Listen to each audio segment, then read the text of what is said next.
مفتی صاحب آپ نے بتایا کہ نسبت ہے اور خاص طور سے حضرت علی کے لیے فرمایا کہ جو ان کی اولاد ہے وہ میری اولاد ہے۔ مجھے یہ بھی ذرا سوال پوچھنا ہے خاص طور سے کہ حضرت علی کی دیگر اولادیں بھی ہیں، مگر جناب سیدہ یہ جو اولاد ہے اسی کو یہ مقام مرتبہ حاصل ہے، اور کیا ایسے وقت میں رسول اللہ کے دیگر نواسے بھی ہیں، صرف حسنین کریمین کو یہ مقام مرتبہ حاصل ہے؟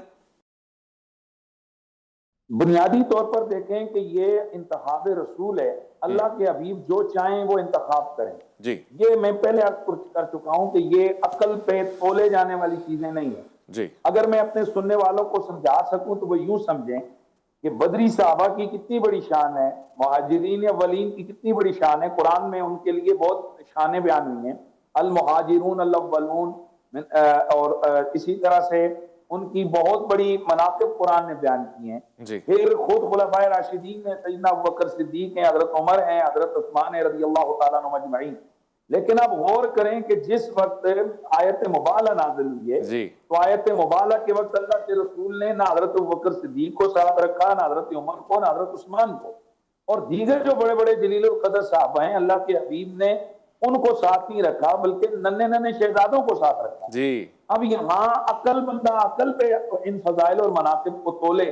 تو پھر یہ کہ یہ تو چھوٹے چھوٹے بچے ہیں، حضور ان کو لے کر جا رہے ہیں، اور کس چکر میں کہ جب نجران کے عیسائیوں کا گروہ وہ ٹکرانے آیا ہوا ہے، وہ مناظرہ اور مبالہ کرنے آیا ہے، تو ایسے موقع پر تو چنی ہوئی مقتدر قبائل کی بڑی شخصیات کو ساتھ رکھا جاتا ہے۔ تو اللہ کے رسول نے عمر میں چھوٹوں کو لیکن شان میں بڑوں کو اپنے ساتھ رکھا اور رکھ کر بتا دیا کہ یہ گھرانہ براول برا ہے۔ یوں ہی آیت تطہیر نازل ہوئی تو اللہ کے حبیب سرور کون مکان کی دیگر اولاد بھی موجود تھی، وہاں دیگر صحابہ بھی تھے، لیکن حضور نے انہی چار ہستیوں کو اپنی چادر کے نیچے رکھ کر ان کو یہ شرف عطا فرمایا۔ تو یہ امت کو سمجھنے کے لیے کافی ہے کہ ان ہستیوں کا جب نام آئے تو یہاں عقل کے گھوڑے دوڑانا چھوڑ دیے جائیں، یہاں عقل کے ترازو کو قائم کر کے ان کی عظمتوں کو ناپ تول کرنا اس کو ترک کر دیا جائے۔ کیونکہ جب اللہ کا رسول، اور پھر میں یہاں ایک اور بات کروں کہ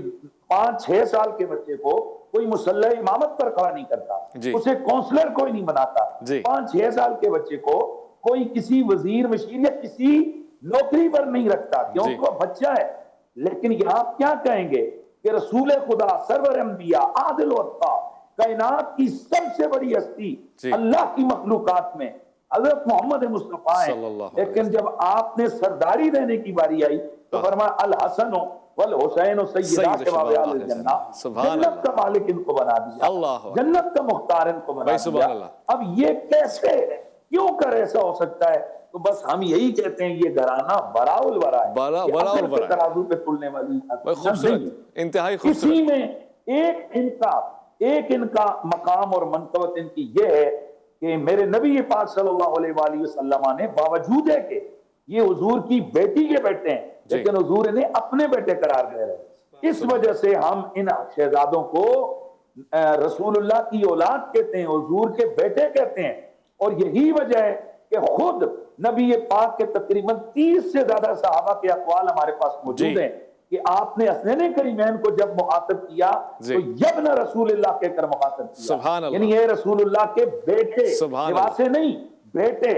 تو اس میں آخری بات کی کر کے بات کو ختم کرتا ہوں، ظاہر آپ نے اور بھی ٹائم دینے حضرات کو، تو حضرت امام علی مقام ہو یا حسنین کریمین ہو، یہ رسول اللہ صلی اللہ علیہ وسلم کی وہ خاص اور قریبی ہستیاں ہیں کہ ان قریبی ہستیوں کو عام جو نارمل قانون ہے ان پر ہم ناپ تول نہیں کرتے۔ بھائی سبحان اللہ۔